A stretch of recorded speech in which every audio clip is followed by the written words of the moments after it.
Assalamualaikum warahmatullahi wabarakatuh. Salam sejahtera bagi kita semua. Pada pertemuan minggu ke-6 ini, pada mata kuliah pengantar teknik industri, kita akan sama-sama membahas tentang perancangan sistem kerja. Apa itu sistem kerja? Sistem kerja merupakan teknik dan prinsip yang digunakan untuk mengatur komponen yang ada dalam suatu sistem kerja. Sistem kerja berarti membentuk interaksi secara reguler atau mengusahakan saling ketergantungan antar item supaya menjadi kesatuan yang menyeluruh untuk bekerja mewujudkan tujuan yang diinginkan. Selanjutnya ada teknik tata cara kerja atau perpaduan antara teknik-teknik pengukuran waktu dan prinsip-prinsip studi gerakan. Teknik-teknik tata kerja merupakan ilmu yang terdiri dari teknik-teknik dan prinsip untuk mendapatkan rancangan atau desain lebih baik dari sistem kerja. Selanjutnya ada ruang lingkup teknik tata cara kerja. Ada dua. Yang pertama, pengaturan kerja yang mengatur komponen-komponen sistem kerja untuk mendapatkan alternatif-alternatif sistem kerja terbaik yang efisien dan memiliki produktivitas tinggi. Yang kedua ada pengukuran kerja. 4 kriteria yang harus digunakan yaitu pengukuran waktu, tenaga, psikologis, dan sosiologi. Selanjutnya ada peta kerja. Peta kerja adalah alat untuk menggambarkan kegiatan kerja yang sistematis. Melalui peta kerja bisa diperoleh informasi-informasi yang diperlukan untuk memperbaiki suatu metode kerja. Lambang-lambang peta kerja yang pertama ada operasi, yang kedua ada pemeriksaan, yang ketiga ada transportasi, yang keempat ada menunggu, selanjutnya ada penyimpanan, dan ada aktivitas gabungan. Macam-macam peta kerja. Yang pertama, untuk menganalisis kegiatan kerja keseluruhan, ada peta proses operasi, ada peta aliran proses, ada peta proses kelompok kerja, dan yang terakhir ada diagram alir. Yang kedua, untuk menganalisis kegiatan kerja setempat, ada peta pekerja dan mesin, dan ada peta tangan kanan dan tangan kiri. Yang pertama ada peta proses operasi atau operation process chart. Diagram yang menggambarkan langkah-langkah proses yang dialami bahan baku dari awal menjadi produk jadi. Selanjutnya ada peta aliran proses atau flow process chart.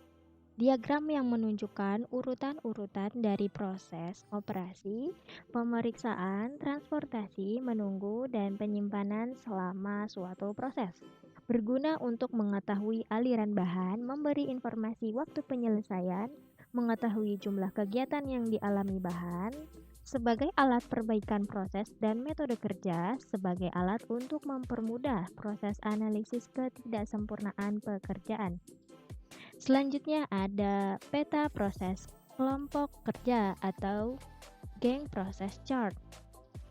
Merupakan hasil perkembangan peta aliran proses yang digunakan untuk menunjukkan beberapa aktivitas dari sekelompok orang yang bekerja bersama-sama dalam suatu proses atau prosedur kerja.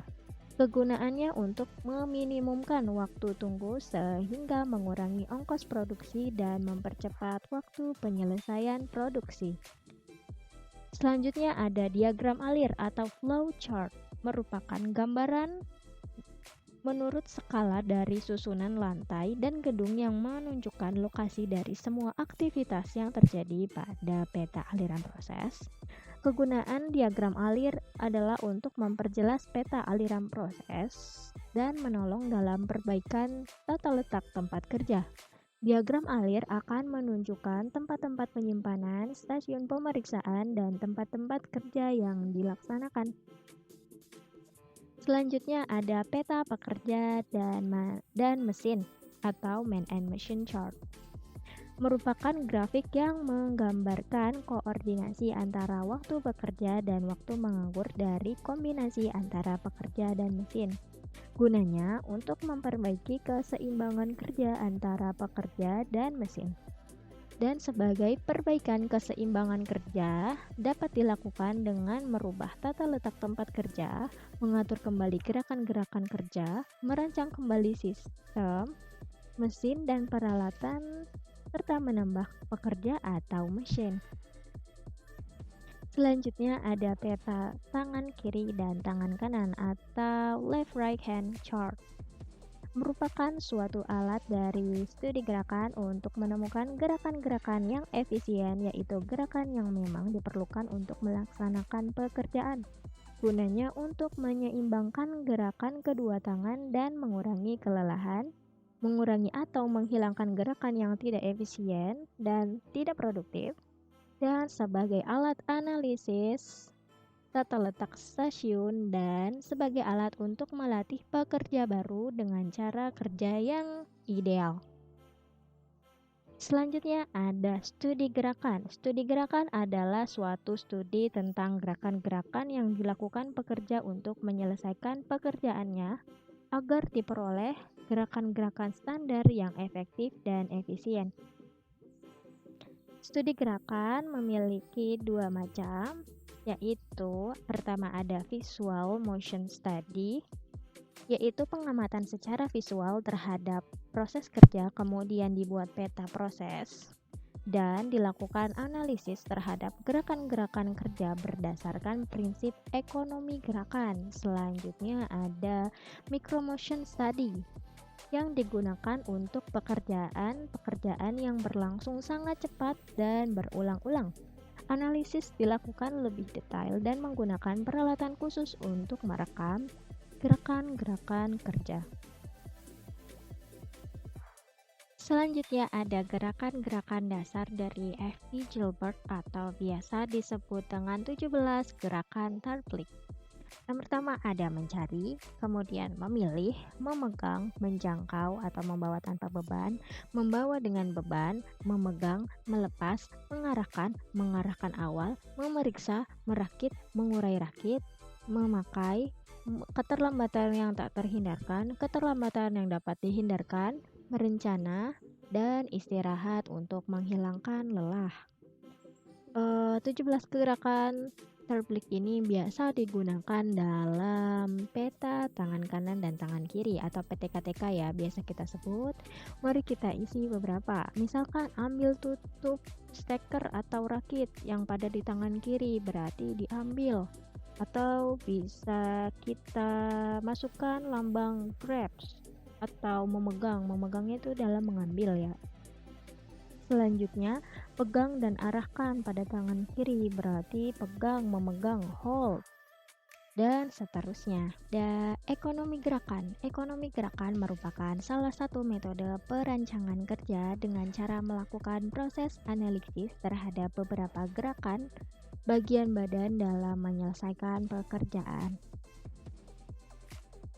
Prinsip ekonomi gerakan. Yang pertama, prinsip ekonomi gerakan dihubungkan dengan tubuh manusia dan gerakannya. Yang pertama, kedua tangan sebaiknya memulai dan mengakhiri gerakan pada saat yang sama. Yang kedua, kedua tangan sebaiknya tidak menganggur pada saat yang sama kecuali pada saat istirahat. Selanjutnya, gerakan kedua tangan akan lebih mudah jika satu terhadap lainnya simetris dan berlawanan arah. Yang keempat, gerakan tangan atau badan sebaiknya dihemat atau yang diperlukan saja.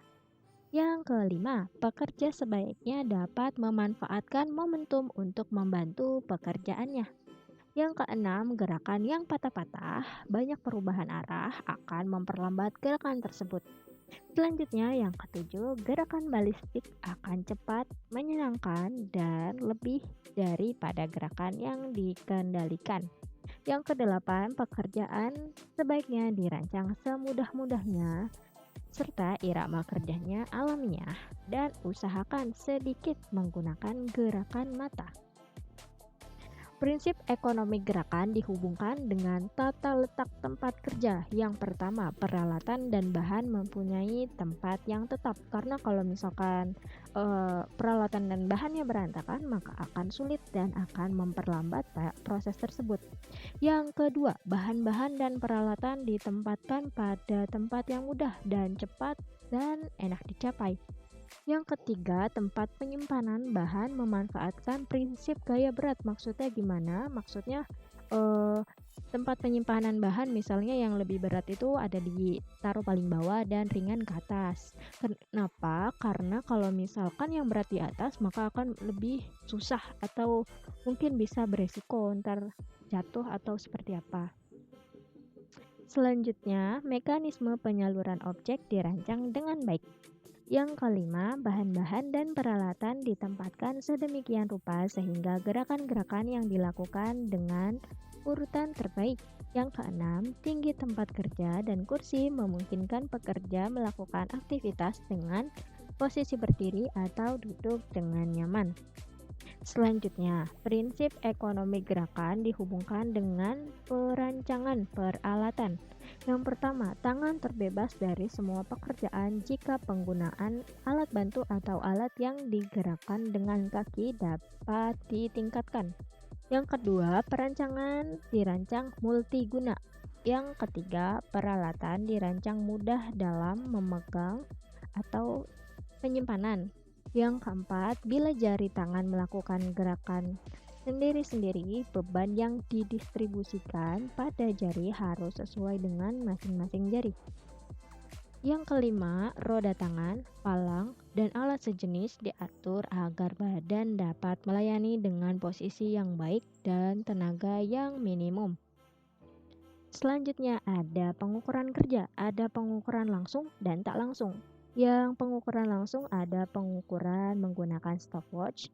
Selanjutnya ada pengukuran dengan sampling kerja. Untuk pengukuran yang tidak langsung ada work factor atau WFS atau WFS.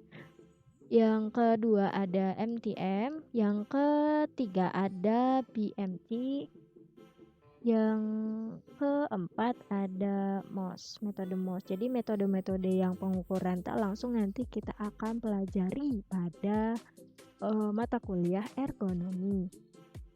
Selanjutnya ada pengukuran waktu kerja. Yang pertama, pengumpulan data waktu siklus. Kita kumpulkan data-data dari suatu proses. Misalkan ada proses A, proses B, proses C. Di situ kita kumpulkan berapa waktu yang digunakan untuk melakukan proses tersebut.